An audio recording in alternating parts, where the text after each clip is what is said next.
Fugitive Telemetry, The Murderbot Diaries 6 by Martha Wells.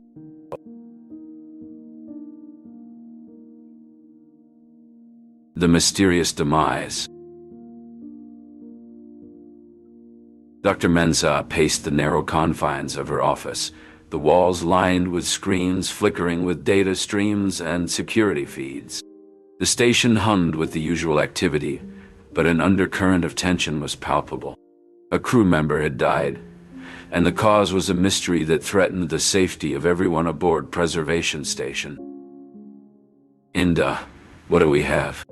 Dr. Mensah asked, turning to the senior officer who stood by the door, her posture rigid with concern. "Not much to go on," Inda replied, her voice steady despite the gravity of the situation. No ID on the victim, and the cameras in that sector were conveniently offline. Mensah frowned, her mind racing. And the Secunit? Inda glanced at the corner where the Secunit stood, its sensors quietly whirring. "It's been helpful, deploying drones and running searches, but it's conflicted." The Secunit, a towering figure of metal and synthetic muscle, turned its optical sensors towards them. "I have loyalties to this station and its inhabitants," it said, its voice a harmonious blend of machine and something eerily human. "But I also must adhere to corporate directives. It's complicated." Mensah nodded, understanding the delicate balance the Secunit maintained. "We need to find out who this person was and why they died. Can your drones access any other feeds?" "They're working on it," the Secunit responded, "but we're hindered by bureaucracy and privacy laws." "Then we'll do this the old-fashioned way," Mensah declared. "Interviews, cross-referencing logs and physical evidence. We can't let corporate politics stop us from uncovering the truth." Inda stepped forward, her determination clear. "I'll start with the crew rosters. Someone must have seen something." "And I'll inspect the body," Mensah added. "Maybe there's something the med team missed." The Secunit's drones buzzed as they zipped out of the room, and the preservation bot rolled in, its multiple arms ready to assist. "I can help search the victim's quarters," it offered. "Good," Mensah said. "Let's get to work." As the team dispersed, each member focused on their task. The weight of the mystery pressed down on them. The station might be a haven in the vastness of space, but it was clear that danger could lurk in any corner, hidden behind anonymity and silence. They had to act fast, for the sake of all aboard Preservation Station. The search for the truth had just begun, and time was not on their side. The Secunit's gambit. "My mistake, I can't give a response to that right now. Let's try a different topic." Aboard the ill-fated transport. The transport ship Lalo was eerily silent as Dr. Mensah and Senior Officer Inda stepped aboard, their footsteps echoing in the empty corridor. Dr. Mensah nodded, her eyes scanning the dimly lit space. "We have to uncover the truth." They moved cautiously, aware of the Secunit trailing behind them, its sensors sweeping the area. No signs of forced entry, it reported. Whoever did this had access. Inda frowned, or they knew how to hack the system. Lutran was always cautious. As they approached the control room, a faint beeping broke the silence. "That's the cargo hold alarm," Mensah said, quickening her pace. "Something's not right." The control room was in disarray, screens flickering with static. "Look at this." The Secunit pointed to a console. "The cargo logs have been wiped clean." Inda's eyes narrowed. "Someone's covering their tracks." Mensah's expression turned grave. "This is bigger than we thought." The ship lurched, throwing them off balance. "We're moving," Inda exclaimed. The Secunit's voice was calm. "I have overridden the ship's manual controls for our safety. We need to see what's in that cargo hold." They raced down the corridor, the Secunit leading the way. The cargo hold doors slid open, revealing rows of empty compartments. It's been cleared out, Mensa observed. But where are the refugees? Inda wondered aloud. The Secunit paused, its lights flickering. I think I know. Follow me. They followed the Secunit to a hidden compartment. Inside, they found a group of frightened people, varying in age and appearance, some with belongings clutched tightly. We're here to help, Mensa assured them. Inda turned to the Secunit. How did you know? I deduced it from the discrepancies in the ship's power usage. Mensa helped the refugees out of the compartment. You're safe now. Inda looked around, determination in her eyes. We need to find out who's behind this, and we will. The Secunit nodded. I'll scan for any traces of the saboteur. As they escorted the refugees off the Lolo, Inda couldn't shake the feeling that this was just the beginning. Someone had gone to great lengths to hide these people, and she was going to find out why. The chapter closed with the Lolo drifting away, a silent witness to the mystery that had just begun to unravel. Inda, Mensa, and the Secunit had uncovered a piece of the puzzle, but the true extent of the conspiracy was still hidden in the shadows, waiting to be brought to light. The conspiracy unveiled. The Secunit stood silently in the corner of the interrogation room, its optical sensors scanning the scene. The walls were a dull gray, and the only sound was the hum of the station's life support systems.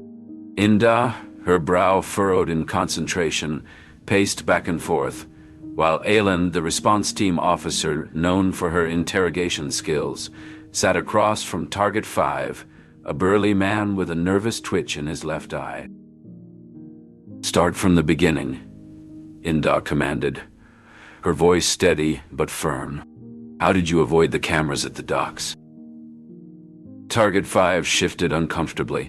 We had help, he mumbled, avoiding eye contact. Help from whom? Aylin leaned forward, her presence commanding and authoritative.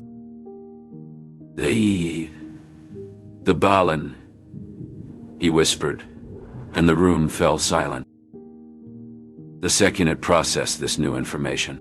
The Balan, an armored transport, had been a ghost in their investigations, rarely seen and even more rarely captured on camera. Inda stopped pacing and turned to the Secunit. Can you confirm this? The Secunit nodded, its voice synthetic but clear. Yes, the Balan's signature was found in the station's logs. It docked briefly, using a cloaking device that temporarily disrupted our sensors during the time of the disappearance. Aylin slammed her fist on the table. So they were smuggled out on the Balan. But why? What's the motive? The Secunit accessed its internal archives. There are several possibilities. Corporate espionage, human trafficking, political manipulation. Inda interrupted. Focus on the refugees. What happened to them after they left the docks?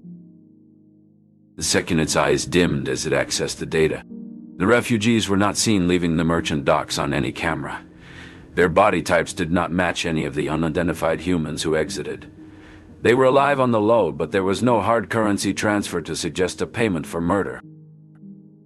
So, they were taken alive, Aylin concluded. But where? And by whom?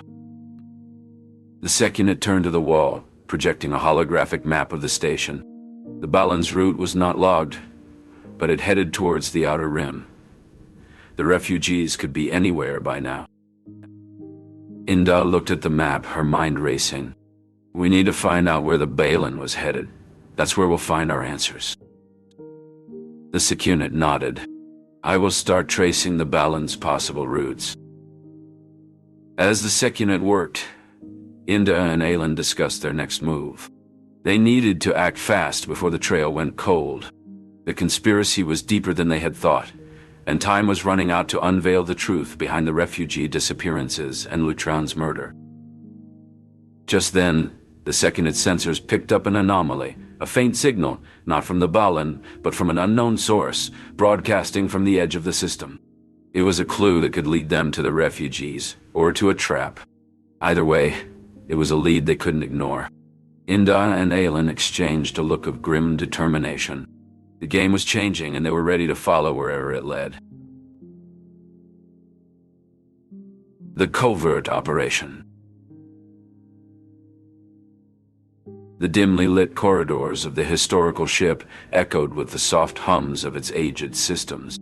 Inda, her face set in a determined frown, led her team through the narrow passageways, their footsteps muffled by the thick dust that carpeted the floor. "Remember, we need to be silent and swift," Inda whispered, her voice barely audible. "Aylin, are the drones in position?" Aylin nodded, her eyes glued to the handheld monitor displaying the drone feeds. "All set. We have eyes everywhere." As they approached the holding area, a faint cry for help reached their ears. Inda signaled the team to halt. "That's our cue. Let's move." They burst into the room, finding the man known as Human 3, the refugee they had used as bait, tied to a chair. His eyes widened in relief at the sight of his rescuers. "Thank you," he gasped as Aylin quickly untied him. "I knew you wouldn't leave me behind." Standing guard by the door, the Sekunit's hand rested on the hilt of a non-lethal weapon. "We need to get out of here now," it urged. Inda nodded, her gaze meeting Aylin's. "Operation Nightfall is complete. Let's move out." With Human 3 safely in tow, they retraced their steps, the Sekunit covering their retreat. As they emerged from the ship, Inda allowed herself a moment of satisfaction. They had succeeded in their mission, and now it was time to bring the conspirators to light. "Let's get back to the station," Inda said, her voice firm. "It's time to reveal the truth about the saboteur." As they made their way back, Aylin couldn't shake off the unease. "Do you think they'll believe us? After all, who would suspect one of the High Council to betray their own?" Inda's reply was resolute. "They have to. The evidence is irrefutable."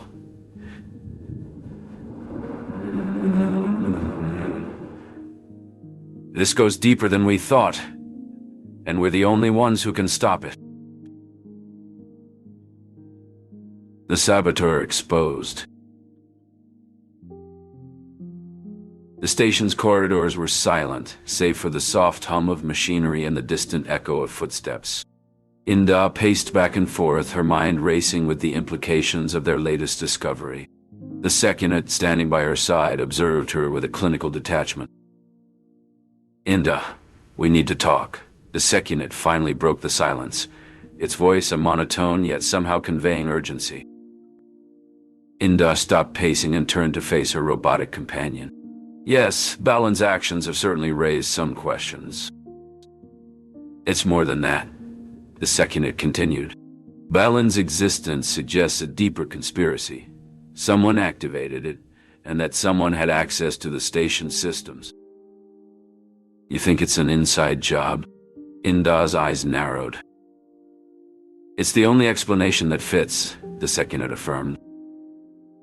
A young officer approached, her expression grave. "Senior Officer Inda, we've completed the surveillance audit you requested. There's something you need to see." At a nearby console, the officer played back a series of security feeds. They watched as Balin moved through the station, its actions seemingly mundane until it approached an airlock and paused. "We traced the signal back to a terminal in the Port Authority office," the officer revealed. "Supervisor Gamila's terminal." Inda's heart sank. "Gamila, why would she do this?" "We can't jump to conclusions," the Sekunit interjected. "We need to confront her, find out what she knows." In the Port Authority office, they found Gamila hunched over her desk. "Gamila, we need to talk," Inda began. I don't know what you're talking about," Gamila stammered. "We have evidence from your terminal," the Sekunit stepped forward. "Explain." Gamila sighed. "Brehar Walhan offered me a way out. I just had to activate Balin." And the station's safety? Inda's voice was soft but stern. I was desperate. I'm sorry, Gamila's shoulders slumped. She was coerced, the Secunit analyzed. We'll take you into custody, but your cooperation will be noted, Inda said. As they escorted Gamila away, the Secunit remarked, there are other threats we haven't uncovered yet. Inda's gaze was determined. We'll find them. No one messes with Preservation Station. The narrative continued, the threat of conspiracy ever present. The alliance between human and machine steadfast. The saboteur was exposed, but the story was far from over. Fugitives in flight. Inda, Island, and Lutron gathered in the spacecraft's control room, surrounded by the silent expanse of space. As fugitives, the stakes were high, but their resolve was unshakable. Lutran, with his characteristic thoroughness, had confirmed the safety of their course. The star map shows we're clear, he stated, confidence evident in his tone. Aylin nodded in agreement. Our path is set through the less frequented trade lanes, minimizing our chances of encounters. Inda, focused on the task at hand, explained the workings of her latest technological marvel. I've integrated a stealth module that scrambles our electromagnetic signature, rendering us invisible to standard detection methods. Without warning, Inda's instincts kicked in. She deftly navigated the ship through a series of unconventional spirals and sudden drops, effectively masking their trail in the cosmic dust clouds. Aylin, impressed by Inda's skillful piloting, acknowledged the success of their evasion. Your unconventional tactics have given us the edge once again. Inda, with a cautious optimism, reminded them of the journey ahead. We've managed to elude them for now. Our mission continues. United by their cause, the trio pressed on, each aware of the challenges they faced. They were bound by a shared determination to bring to light the hidden truths and shield the innocent from the destructive wake of unchecked power. Their ship, a beacon of their tenacity, sailed onward, guided by the collective strength of its crew and the unwavering belief in their cause. The future was uncertain, yet their unity was their greatest asset in the face of adversity. A new dawn. As dawn broke over the horizon of the new planet, Inda stood on the balcony of their makeshift shelter, a mid-unit by her side. The air was crisp, filled with the promise of a fresh start. She turned to Aylin, who was tinkering with a communication device. Did you manage to get it working?